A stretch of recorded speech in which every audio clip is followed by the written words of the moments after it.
요즘 뉴스에서 환율이 1,500원까지 갈 수도 있다는 이야기들 많이 들어보셨죠? 그런데 이 환율 상승이 우리 집값과 무슨 관계가 있는지 정확히 아시는 분은 많지 않으세요. 환율이 오르면 집값이 떨어진다는 말을 단순하게 받아들이시면 안 됩니다. 실제로는 훨씬 복잡한 메커니즘이 작동하거든요. 특히 대출을 받아서 집을 사신 분들, 그리고 지금 내 집 마련을 준비 중이신 분들은 이 관계를 정확히 이해하지 못하면 큰 낭패를 보실 수 있어요. 제가 오늘 이 영상을 만든 이유는 간단합니다. 요즘 경매 시장에 나오는 물건들을 보면서 정말 안타까운 마음이 들거든요. 2020년이나 2021년에 무리하게 대출받아서 집을 산 분들이 지금 어떤 상황에 처해 있는지 현장에서 직접 보고 있어요. 환율과 금리와 집값이 어떻게 연결되는지 제대로 이해하지 못한 채 집을 사셨던 분들이 지금 정말 힘든 시간을 보내고 계세요. 꽃님이님은 이런 실수를 하지 않으셨으면 좋겠어요. 특히 경매로 싸게 집을 살 수 있다는 생각을 갖고 계신 분들, 지금 집값이 떨어질 거라고 기대하고 계신 분들은 오늘 영상을 꼭 끝까지 보셔야 합니다. 시장이 어떻게 움직이는지 정확히 알고 계셔야 제대로 된 판단을 하실 수 있거든요. 오늘 영상 끝까지 보시고 꽃님이님은 환율과 집값의 관계에 대해서 어떻게 생각하시는지 댓글로 꼭 남겨주세요. 말하는 대로 아시죠? 꽃길로 한번 가보시죠. 고고싱입니다. 제가 지난달에 만났던 한 분 이야기를 들려드릴게요. 65세 김영호님이세요. 김영호님은 2021년에 서울 외곽 아파트를 12억에 사셨어요. 그때는 집값이 계속 오를 거라는 기대감이 정말 컸던 시기였죠. 자기 돈은 1억밖에 없었는데 전세 5억을 끼고 은행 대출 6억을 받아서 집을 사셨어요. 그런데 2022년부터 금리가 급등하기 시작했죠. 김영호님의 대출이자가 한 달에 150만 원에서 300만 원 가까이 올라갔어요. 국민연금 받으시는 돈으로는 도저히 감당이 안 되는 상황이 된 거예요. 집을 팔려고 해도 매수자가 없었어요. 결국 김영호님은 급하게 집을 내놨지만 10억 5천에도 안 팔렸고 지금은 경매로 넘어간 상태예요. 김영호님이 이런 상황에 처하게 된 가장 큰 이유는 뭘까요? 바로 환율과 금리와 집값이 어떻게 연결되는지 제대로 이해하지 못한 채 무리하게 대출을 받으셨기 때문이에요. 만약 김영호님이 환율이 오르면 금리 인하가 어려워진다는 사실을 알고 계셨다면 조금 더 신중하게 접근하셨을 거예요. 오늘 이 영상에서 말씀드릴 내용은 꽃님이님의 부동산 투자 방식을 완전히 바꿀 수 있는 중요한 지혜입니다. 이 이야기를 끝까지 듣고 실천하셔야만 진정한 변화를 경험할 수 있습니다. 특히 지금 집을 사려고 준비 중이신 분들, 경매로 싸게 집을 살 수 있다고 생각하시는 분들은 끝까지 보지 않으시면 가장 중요한 실천법을 놓치게 됩니다. 혹시 아직 구독과 좋아요를 누르지 않으셨다면 지금 바로 눌러주세요. 이 채널은 꽃님이님의 안전한 노후 자산 관리를 응원합니다. 이런 중요한 정보를 더 많은 분들이 알 수 있도록 구독과 좋아요로 응원해 주세요. 끝까지 보시면 왜 지금 당장 꽃님이님의 부동산 접근 방식을 바꿔야 하는지 분명하게 깨닫게 되실 겁니다. 그럼 이제부터 환율과 금리와 집값이 어떻게 연결되는지 하나씩 자세히 살펴보겠습니다. 환율이 1,500원까지 오른다는 이야기가 나올 때마다 사람들이 가장 궁금해하는 게 바로 집값이 떨어지느냐 오르느냐 하는 거예요. 그런데 이 질문 자체가 사실은 너무 단순한 접근이에요. 환율이 오르면 여러 가지 복잡한 메커니즘이 작동하거든요. 먼저 환율이 급등하면 외국인 투자자들이 한국 시장에서 돈을 빼가려는 압력이 커져요. 달러로 바꿔서 가져가는 게 유리하다고 판단하기 때문이죠. 그러면 한국은행 입장에서는 금리를 함부로 내릴 수가 없어요. 금리를 내리면 외국 자금이 더 빠져나가고 환율은 더 올라가니까요. 실제로 2022년부터 2024년까지 미국이 금리를 올릴 때 한국도 따라 올릴 수밖에 없었던 이유가 바로 이거였어요. 그럼 꽃님이님이 가장 관심 있어 하시는 대출금리는 어떻게 될까요?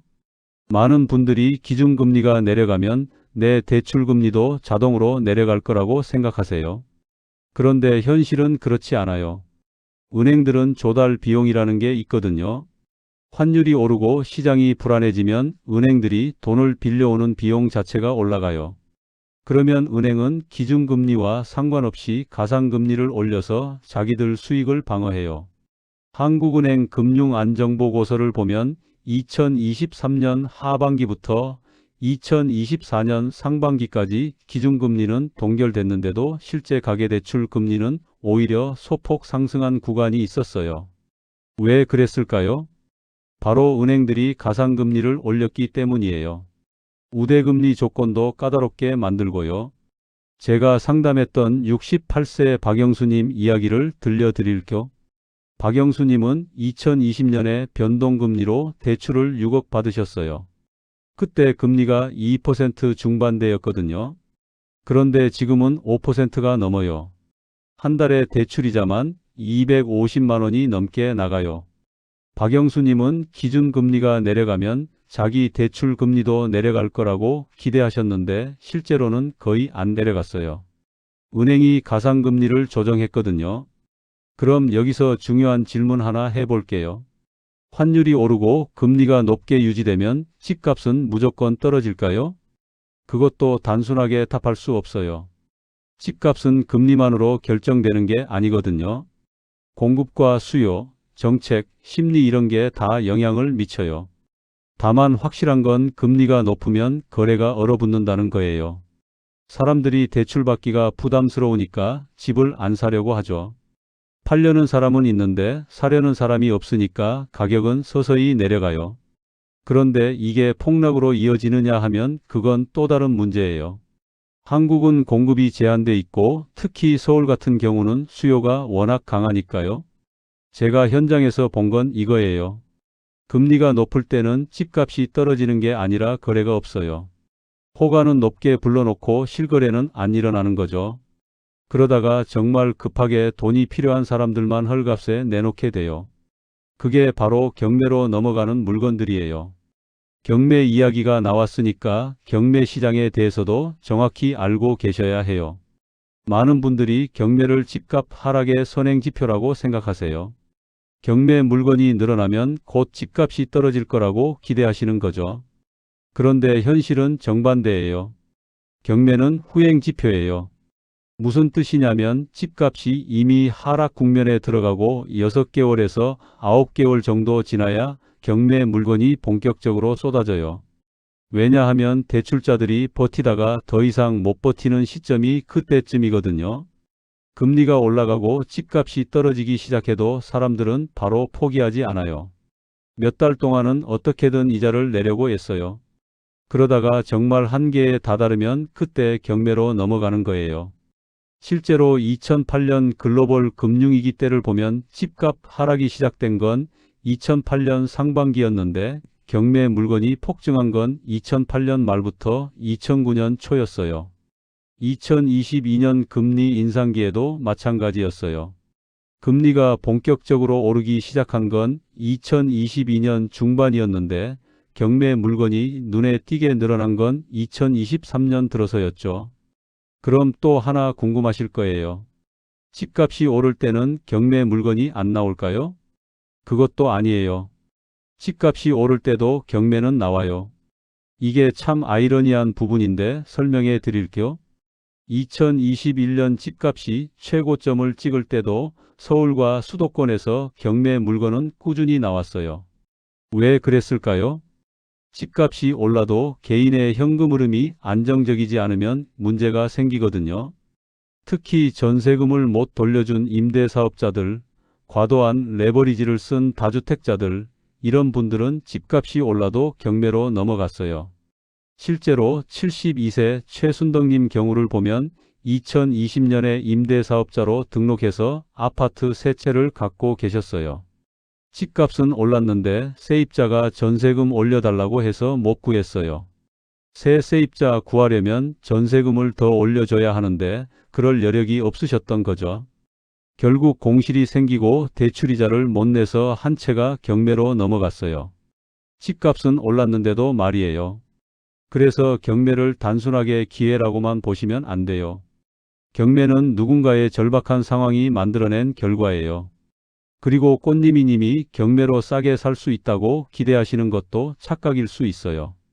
요즘 경매 시장을 보면 낙찰가가 감정가의 120%에서 130%까지 나가는 경우가 많아요. 특히 서울 인기 지역은 그래요. 왜 그럴까요? 감정가라는 게 법원에서 몇 달 전에 책정한 가격이에요. 그 사이에 시세가 올랐으면 감정가보다 높은 가격에 낙찰되는 게 당연하죠. 그리고 요즘은 일반인들도 경매에 많이 참여하세요. 경매 교육도 많이 받으시고 정보도 많이 찾아보시잖아요. 그러니까 좋은 물건은 경쟁이 치열해져요. 30% 싸게 산다는 건 옛날 이야기예요. 요즘은 10%만 싸게 사도 잘한 거예요. 오히려 조심하셔야 할 건 이거예요. 경매로 싸게 살 수 있다는 기대감에 현금을 쥐고 계속 기다리시는 분들 있잖아요. 그런데 정작 좋은 물건은 비싸게 낙찰되고 싼 물건은 이유가 있어서 싼 거예요.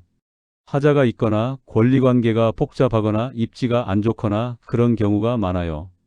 그럼 이제 가장 중요한 이야기를 해볼게요. 무리한 대출이 왜 위험한지에 대해서요. 환율이 오르고 금리가 높아지는 상황에서 과도한 레버리지를 쓰면 어떤 일이 벌어지는지 실제 사례를 통해 보여드릴게요. 2020년이나 2021년에 집을 사신 분들 중에 자기 돈이 거의 없이 산 분들이 많아요. 자기 돈 5천만 원에 전세 4억 끼고 대출 7억 받아서 12억짜리 집 산 시기죠.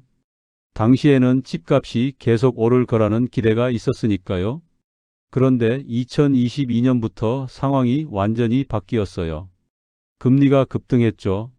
월 대출이자가 200만 원에서 400만 원으로 올랐어요. 여기에 관리비, 재산세까지 합치면 한 달에 500만 원 가까이 나가는 거예요. 월급으로는 도저히 감당이 안 되죠.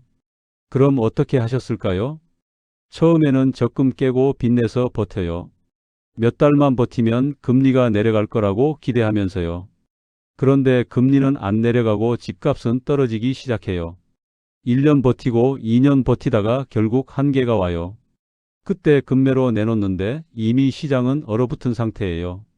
제가 만난 64세 정민수 님이 딱 그런 케이스였어요. 2021년에 11억에 산 집이 2023년에는 9억도 안 됐어요. 그런데 대출이 7억이 남아 있으니까 팔아봤자 손해예요. 전세금 돌려줄 돈도 모자라요. 결국 어쩔 수 없이 경매로 넘어갔어요. 더 안타까운 건 심리적 붕괴예요.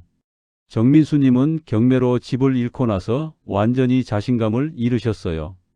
부동산 시장 자체를 불신하게 되셨죠.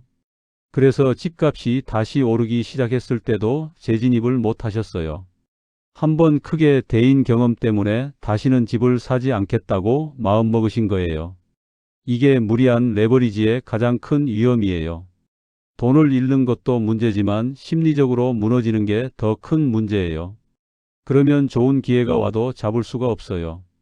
그럼 지금 이 상황에서 어떻게 접근해야 할까요? 계속해서 말씀드리겠습니다. 환율과 금리와 집값의 관계를 이해하셨다면 이제 실제로 어떻게 행동해야 하는지 구체적으로 알아보겠습니다. 제가 25년 동안 현장에서 보고 배운 것들을 바탕으로 꽃님이님께 현실적인 조언을 드릴게요. 먼저 가장 중요한 건 내가 버틸 수 있는 구조인지 냉정하게 판단하는 거예요. 많은 분들이 집값이 오를 거라는 기대만 갖고 집을 사세요. 그런데 집값이 오르기 전에 내가 버티지 못하면 아무 소용없어요. 지금 환율이 불안하고 금리가 높은 상황에서는 특히 더 그래요. 내가 버틸 수 있는 구조인지 확인하는 방법은 간단해요. 월 소득에서 대출이자와 생활비를 빼고 나서 최소한 50만 원 이상은 여유가 있어야 해요. 이게 안전마진이에요. 갑자기 의료비가 나가거나 집 수리비가 나가거나 할 때 대응할 수 있는 여력이죠. 만약 지금 대출이자 내고 나면 생활비가 빠듯하다면 위험한 상태예요. 금리가 조금만 더 올라가거나 소득이 줄어들면 바로 문제가 생기거든요. 그럴 때는 과감하게 집을 줄이거나 대출을 줄이는 결단을 내리셔야 해요. 70세 김정수님은 작년에 이런 결정을 내리셨어요. 서울에 15억짜리 아파트를 갖고 계셨는데 대출이 8억이 있었어요. 월 대출이자가 350만 원 정도 나갔고요. 국민연금하고 임대소득으로 겨우 버티고 계셨는데 너무 불안하셨대요. 그래서 과감하게 서울 집을 팔고 경기도에 8억짜리 아파트로 이사 가셨어요. 대출을 2억만 남기고 다 갚으셨죠. 김정수님은 지금 훨씬 편안하게 사세요. 월 대출이자가 100만 원도 안 되니까 부담이 확 줄었대요. 집값이 오르는 것보다 마음 편하게 사는 게 더 중요하다고 하시더라고요. 두 번째로 중요한 건 변동금리보다는 고정금리를 선택하는 거예요. 지금처럼 환율이 불안하고 금리 전망이 불투명한 시기에는 변동금리가 정말 위험해요. 금리가 오르면 이자 부담이 바로 늘어나거든요. 물론 고정금리가 변동금리보다 초반에는 좀 비쌀 수 있어요. 하지만 장기적으로 보면 안전해요. 금리가 얼마나 오를지 모르는 상황에서 확실하게 고정해 놓는 게 훨씬 나아요. 특히 시니어분들은 소득이 일정하잖아요. 갑자기 이자가 올라가면 대응하기가 어려워요.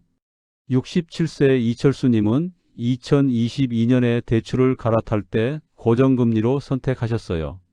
그때 주변에서 다들 변동금리가 싸다고 했는데도 고정금리를 택하신 거예요.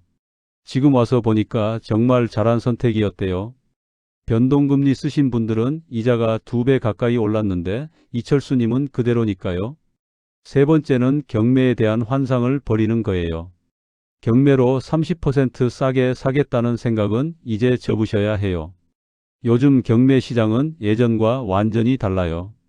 정보가 투명하고 참여자도 많아서 좋은 물건은 시세랑 비슷하게 낙찰돼요. 만약 경매에 도전하고 싶으시다면 최소한 몇 가지는 공부하셔야 해요. 권리 분석을 제대로 할 줄 알아야 하고 명도 절차도 이해하고 계셔야 해요. 그리고 무엇보다 현장을 직접 가보셔야 해요. 서류상으로만 보고 입찰하시면 나중에 큰일 나요. 제가 만난 69세 한영희님은 경매로 집을 사셨는데 나중에 보니까 누수가 심각했대요. 현장 답사를 안 하시고 서류만 보고 입찰하신 거예요. 수리비만 2천만 원 넘게 들어갔어요. 결국 싸게 산 것도 아니게 된 거죠. 네 번째는 보유세에 대한 준비예요. 많은 분들이 간과하시는 부분인데 보유세가 생각보다 부담이 커요. 특히 공시가격이 계속 오르는 추세니까 재산세랑 종부세가 점점 늘어나요. 지금 당장은 정치적 부담 때문에 보유세를 확 올리기는 어려워요. 하지만 장기적으로 보면 공시가격 현실화는 계속될 거예요. 그러면 세금 부담도 자연스럽게 늘어나겠죠. 이 부분을 미리 고려해서 집을 사셔야 해요. 예를 들어 15억짜리 집을 사실 때 대출이자만 계산하지 마시고 재산세도 같이 계산해 보세요. 보통 연간 200만 원에서 300만 원 정도 나가요. 여기에 관리비까지 합치면 월 30만 원에서 40만 원은 추가로 들어가는 거예요.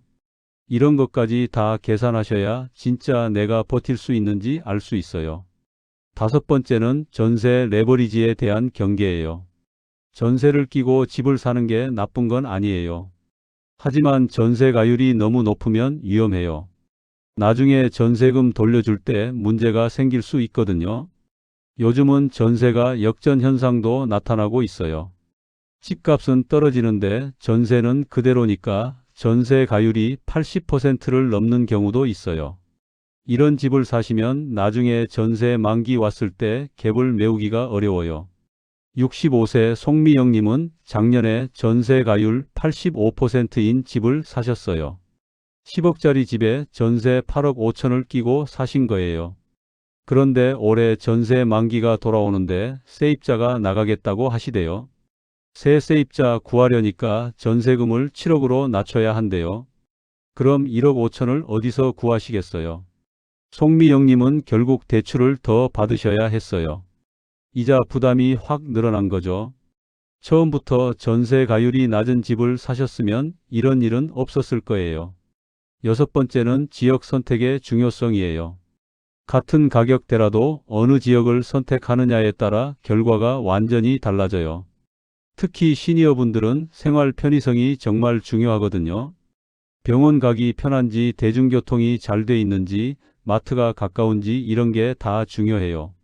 투자 목적으로만 보지 마시고 내가 실제로 살기 편한지도 같이 고려하셔야 해요. 71세 박상철님은 수익률만 보고 외곽 지역에 집을 사셨어요. 그런데 막상 살아보니까 병원 가려면 차로 30분을 가야 하고 버스도 자주 안 다니더래요. 건강이 안 좋아지면서 결국 다시 팔고 도심으로 이사 가셨는데 손해를 많이 보셨어요. 일곱 번째는 현금 보유의 중요성이에요. 집을 사는 게 중요하긴 한데 손에 현금이 전혀 없는 상태에서 집을 사시면 안 돼요. 갑자기 목돈이 필요할 때 대응할 수가 없거든요. 최소한 6개월치 생활비는 현금으로 갖고 계셔야 해요. 의료비나 긴급 상황에 대비하는 거죠. 그리고 집을 사실 때도 여유 자금을 남겨두셔야 해요. 이사 비용, 인테리어 비용 이런 것도 만만치 않거든요. 마지막으로 정부 정책에 대한 이해예요. 부동산 정책은 계속 바뀌어요. 대출 규제도 바뀌고 세금 정책도 바뀌어요. 이런 변화를 계속 주시하고 계셔야 해요. 특히 선거 일정과 정책의 관계를 이해하시면 도움이 돼요. 보통 선거 전에는 규제를 완화하는 경향이 있고 선거 후에는 다시 강화하는 경우가 많아요. 이런 패턴을 알고 계시면 타이밍을 잡는 데 유리해요. 지금까지 말씀드린 내용들을 종합해서 꽃님이님의 상황에 맞게 적용해 보세요. 그럼 이제 마무리 말씀드리겠습니다. 오늘 우리가 함께 살펴본 내용을 정리해 볼게요. 환율이 오르면 집값이 무조건 떨어진다는 단순한 생각은 위험하다는 걸 아셨을 거예요. 실제로는 훨씬 복잡한 메커니즘이 작동해요. 환율이 오르면 한국은행은 금리를 함부로 내릴 수 없어요. 외국 자금 유출을 막아야 하니까요. 그러면 기준금리가 내려가더라도 실제 대출금리는 잘 안 내려가요. 은행들이 가상금리를 올려서 수익을 방어하거든요. 많은 분들이 착각하시는 부분이 바로 이거예요. 기준금리와 내 대출금리는 다르다는 거요. 그리고 경매에 대한 환상도 버리셔야 한다고 말씀드렸죠. 경매로 30% 싸게 산다는 건 이제 옛날 이야기예요. 요즘은 좋은 물건은 시세랑 비슷하게 낙찰되고 싼 물건은 이유가 있어서 싼 거예요. 경매는 선행지표가 아니라 후행지표라는 것도 기억하세요. 만약 꽃님이님이 잘못된 판단으로 무리하게 대출받아서 집을 사면 어떻게 될까요? 처음에는 버틸 수 있을 것 같아도 금리가 오르고 시간이 지나면서 점점 힘들어져요. 몇 년 버티다가 결국 한계에 다다르면 금매로 내놓거나 경매로 넘어가게 돼요. 그때는 이미 손해가 큰 상태예요. 더 큰 문제는 심리적 붕괴예요. 한번 크게 손해를 보면 부동산 시장 자체를 불신하게 돼요. 그러면 나중에 좋은 기회가 와도 잡을 수가 없어요. 제가 만난 많은 분들이 이런 경험을 하셨어요. 반대로 제대로 관리하면 어떻게 될까요? 내가 버틸 수 있는 범위 내에서 안전하게 접근하면 시장이 어떻게 움직이든 여유가 생겨요. 금리가 오르더라도 견딜 수 있고 집값이 잠깐 떨어지더라도 기다릴 수 있죠. 고정금리로 대출을 받아두면 금리 변동에 흔들리지 않아요. 전세 가율을 낮게 유지하면 전세금 돌려줄 때 부담이 없어요. 현금을 적절하게 보유하고 있으면 갑작스러운 상황에도 대응할 수 있고요. 그럼 오늘 당장 꽃님이님이 실천할 수 있는 단 하나를 말씀드릴게요. 지금 집을 갖고 계신 분들은 오늘 저녁에 계산기를 꺼내서 정확하게 계산해 보세요. 월 소득에서 대출이자, 관리비, 재산세를 다 빼고 나면 얼마가 남는지요. 만약 50만 원도 안 남으면 위험 신호예요. 지금 당장 대출을 줄이거나 집을 줄이는 방안을 고민하셔야 해요. 집을 사려고 준비 중이신 분들은 무리하게 대출받지 마세요. 자기 돈을 최소 30%는 준비하시고 월 이자 부담이 월 소득의 30%를 넘지 않도록 하세요. 그리고 변동금리보다는 고정금리를 선택하시고 전세를 끼더라도 전세 가율이 70%를 넘지 않도록 하세요. 오늘 영상 보시고 꽃님이님의 부동산 상황은 어떠신지 댓글로 꼭 남겨주세요. 지금 대출 부담은 괜찮으신지 혹시 고민되는 부분은 없으신지 함께 이야기 나눠봐요.